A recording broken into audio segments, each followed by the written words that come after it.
Hallihallo und herzlich willkommen von der wunderschönen Stadt Opatija. Wir haben gerade ein Wochenende Summer Sensual Festival hinter uns, die Summer Sensual Days. Sí, Salsa, ups, Sensual. Von den wunderbaren Organisatoren des Rovinj Salsa Festivals. Sie haben etwas Verrücktes gemacht und noch ein Wochenende in Opatija dazu organisiert. Aber in diesem Video werden wir uns nicht nur mit dem Festival beschäftigen und kleine Einblicke da rein zeigen, sondern wir werden uns auch über das Thema unterhalten der Spezialisierung in eine Tanzsparte versus Diversität im Tanz allgemein. Ja, falls wir uns nicht ganz deutlich artikulieren können, bitte um ein bisschen Nachsicht. Wir sind ein klein wenig müde, weil es war einfach fantastisch und wir haben Stunden und Nächte lang durchgetanzt. Also bitte um Nachsicht, weil es ist Montag nach dem Festival. Dass wir überhaupt sprechen können, ist eigentlich schon ein Bonus. Ja? Wir sehen uns gleich nach dem Intro.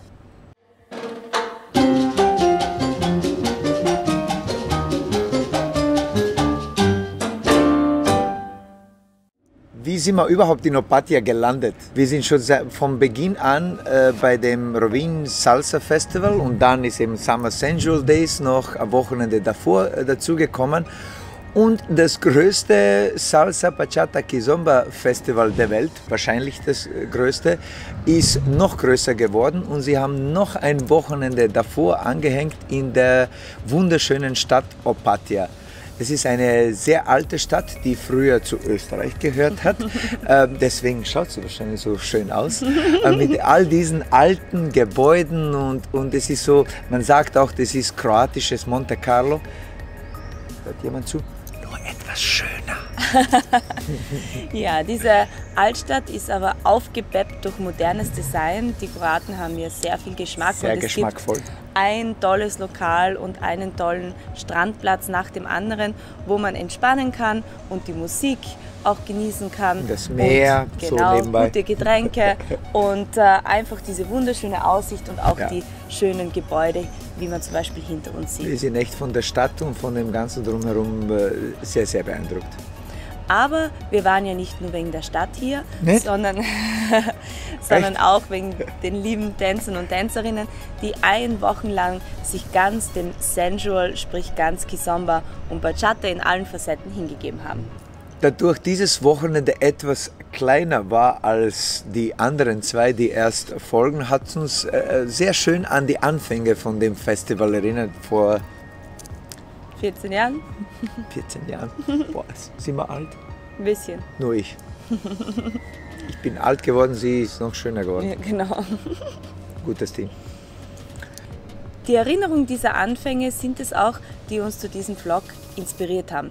Denn damals, wie auch wir zur Salsa, vor 100 Jahren, vor 100 Jahren war alles besser. Nein, gar nicht. Aber Na, es war nicht. kompakter. Das heißt, es war noch nicht so spezialisiert, wie es auch heutzutage ist in den Tanzsparten. Vor allem in einer Tanzsparte hat man vieles gemeinsam auch auf der Tanzfläche praktiziert. Das heißt, es war zuerst Salsa-Musik, dann war Bachata, damals war noch kein Kizomba, aber dafür Merengue. Cha-cha-cha. Und diese Mischung haben eigentlich alle mitgetanzt. Alle Tänzer haben so in unterschiedlichen Stilrichtungen sich gefunden, je nachdem, welche Musik gespielt hat. Und diese Mischung hat so ein bestimmtes Flair, eine bestimmte Energie diesem ganzen Abend gegeben. Einen Flow eigentlich gestaltet in dem ganzen Abend. Ja. Heutzutage gibt es natürlich auch diesen Flow, aber er ist sehr viel spezialisierter. Durch auch die Größe natürlich und weil verschiedene Leute verschiedene vielleicht Stilrichtungen, auch Musikrichtungen nicht so gerne hören, hat man dann die unterschiedlichen Stile in den jeweiligen Sparten in unterschiedliche Räume getrennt. Und darum geht es jetzt auch in diesem Vlog. Ist das sinnvoll oder wäre es vielleicht auch schön, wieder einen Schritt zurückzugehen? Wenn man sich diese Situation anschaut, ob man sich spezialisieren sollte oder man sich eher breiter aufstellen sollte, tänzerisch natürlich in diesem Fall gesehen. Das bringt auch Vorteile und Herausforderungen, würde ich jetzt sagen, weil Nachteile würde ich jetzt das da nicht irgendwie nennen.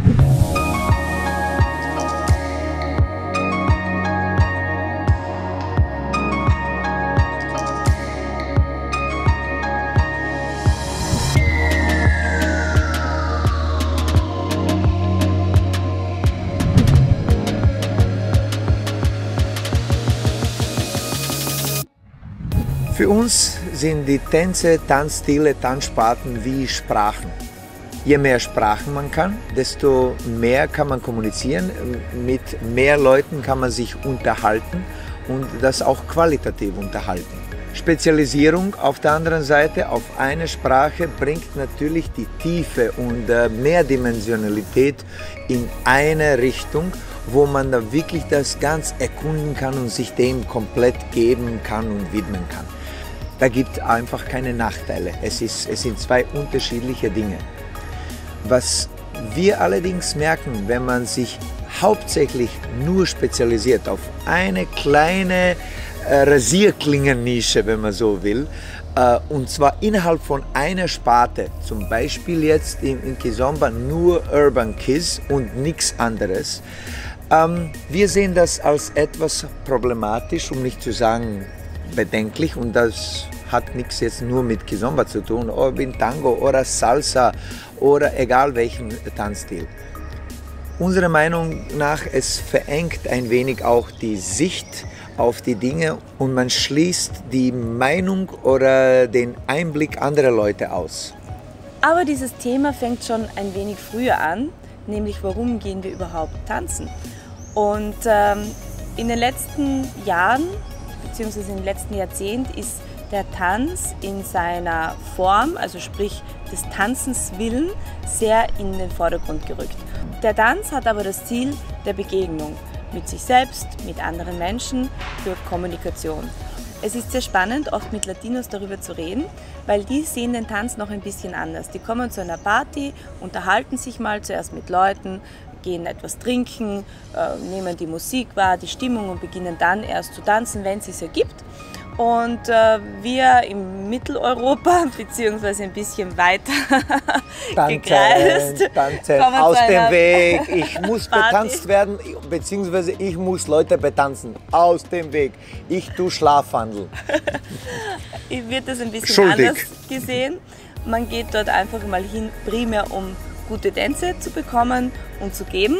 Und wenn das nicht passiert, dann ist der Abend schon gelaufen. Aus dem Aus.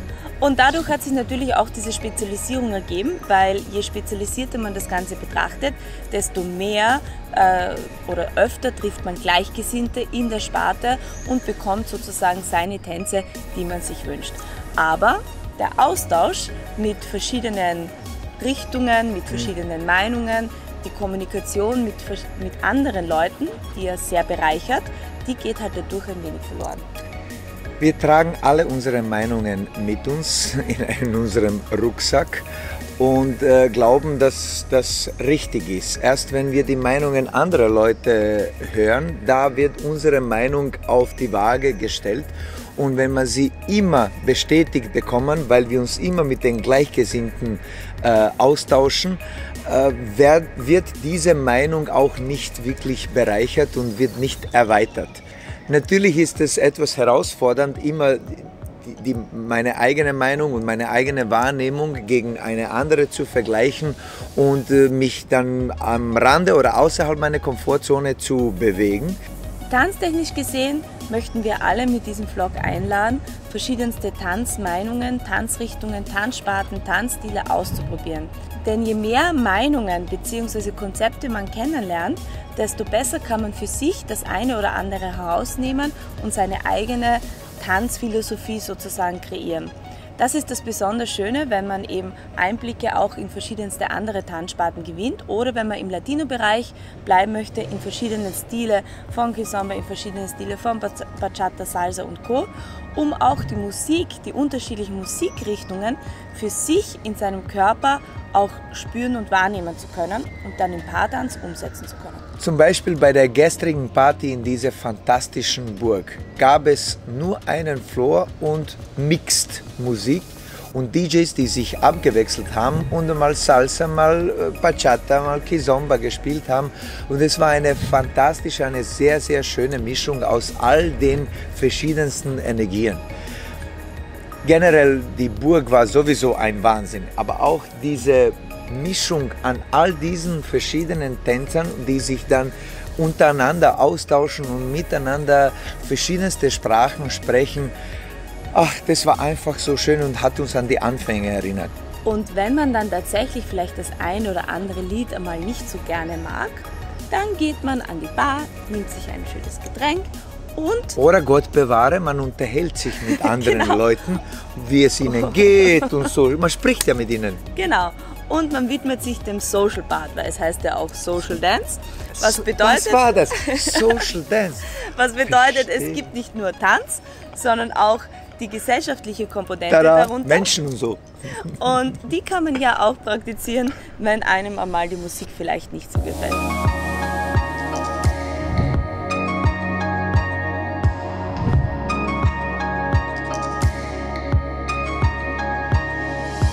Ein kleiner Tipp am Rande. Es geht auch immer irgendwie um Beitrag leisten in unserer Welt. Energieausgleich nennt man das. Energieausgleich, genau. Wenn dir das Lied nicht gefällt oder die Musikrichtung, dann geh an die Bar und unterstütz vielleicht die Location, die auch da ihre Prämissen da zur Verfügung stellt, damit wir tanzen können. Kauf dir ein Getränk und hol nicht das Wasser aus deinem Rucksack raus. Warum kein eigenes Wasser und vielleicht auch doch das eine oder andere Getränk mal an der Bar? Weil die Locations auch sehr viel Aufwand haben, um uns diese Tanzmöglichkeiten überhaupt gewährleisten zu können. Sie müssen oft Dinge wegräumen, damit wir überhaupt Platz haben, wieder die Möbel hinräumen, damit sie einen regulären Betrieb aufnehmen können. Die Kellner haben erschwerte Bedingungen, um durch die Leute hindurchzugehen, genau. Und es ist auch ein größerer Putzaufwand notwendig und. Ich könnte noch viele Dinge aufzählen. Deswegen bitte schaut auch immer auf den Energieausgleich und unterstützt auch, damit diese Tanzveranstaltungen, wie auch dieses Wochenende jetzt war, oder die Festivals öfter und einfacher stattfinden können.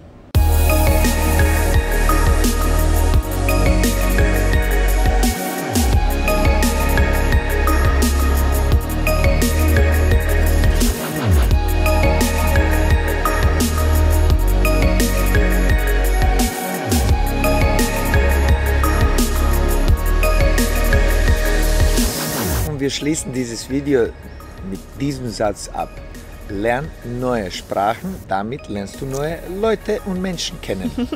Und noch ein kleiner Abschlusstipp für den nächsten Juni. Nimm dir schon ein bisschen Freizeit vor, denn diese 3 Wochenenden haben in sich und es ist sicher toll, wenn du dir das einmal selber anschaust. Oh ja, sehr empfehlenswert. Tschüss! Naja, wir werden jetzt nach Hause fahren. Genau. Wahrscheinlich mit 3 oder 4 Zwischenstopps, wo wir mindestens jeweils 1 Stunde schlafen werden im Auto. Ciao, ciao. Und noch ein kleiner Abschlusstipp. Nochmal, ihr habt jetzt, Entschuldigung. Und noch ein kleiner Abschuss. Abschuss. Noch ein Abschusstipp. Und noch ein kleiner Abschlusstipp. Das war der Tipp, man hat den noch nicht gehört.